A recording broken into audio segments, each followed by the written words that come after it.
It's Christmas time in this Tijuana migrant shelter. Children play by the tree while parents decorate their temporary home. And, like Mary and Joseph, these families are hoping for room at the inn. They're all asylum seekers who fled their home in search of protection in the U.S. Some of them have been waiting more than 10 months to pursue asylum claims. Jose Maria Garcia Lara runs the migrant shelter. Algunos tienen 6 meses, algunos tienen 7 meses, el máximo tenía más de 10 o casi un año. They're all using the CBP One mobile app, which allows asylum seekers to schedule appointments to enter the U.S. It's become the only way to access the asylum system. There are a limited number of appointments, which is why people are waiting so long. Garcia Lara says the families are stressed. ¿Qué voy a hacer? ¿Hacia dónde me dirijo? ¿Cómo le hago? No tienen opciones. ¿Qué opciones toman? And adding to that stress is Donald Trump's promise to shut down the app, leaving these families with virtually no access to the U.S. asylum system. Advocates are calling on the Biden administration to expand the number of appointments, but Customs and Border Protection officials say there are no plans to do that. With no help in sight, families in the shelter are turning to a higher power. A woman that we're identifying as Flor says a little prayer every time she opens the mobile app. Yo le pido a Dios, se lo pido con mucha fe, cada vez que le pongo la cita, que nos llegue.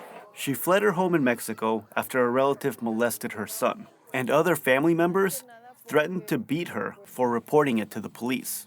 Yo temo por la vida de mis hijos, más que nada, porque venimos huyendo y no quiero que nos encuentren. They've now been waiting 6 months for an appointment, and Flor is terrified that her relatives will track them down in Tijuana. Roughly 100 people live in this shelter, and half of them are children. Parents say this is all for them, a sacrifice to give their kids a safe and happy life. Blanca Isabel is another Mexican asylum seeker. Mataron a mi yerno y decidimos mejor salirnos de Morelos. She says her family fled home after a gang murdered her son-in-law for failing to pay extortion fees. His daughter, which is Blanca's granddaughter, was born in the shelter a month ago. She never got to meet her father. Y la bebé pues ya no la conoció. Acaba de nacer, va a ser un mes apenas de nacida. Blanca's family has spent the last 4 months trying to secure a CBP One appointment.